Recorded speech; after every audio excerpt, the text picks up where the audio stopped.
Second insight from existentialism to apply philosophy to our lives is realize that we are a participant and not a spectator.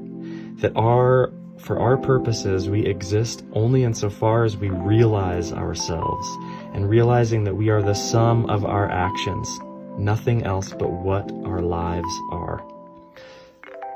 There is no love apart from the deeds of love, no genius other than that which is expressed in works of art. And now a philosopher has a different collection of nutritious foods sitting on a tray.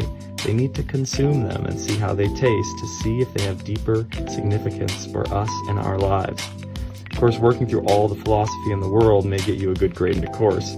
Not sure how important that is. It's definitely important that you think about how this applies to who you are as a person, more than just a collection of transcripts.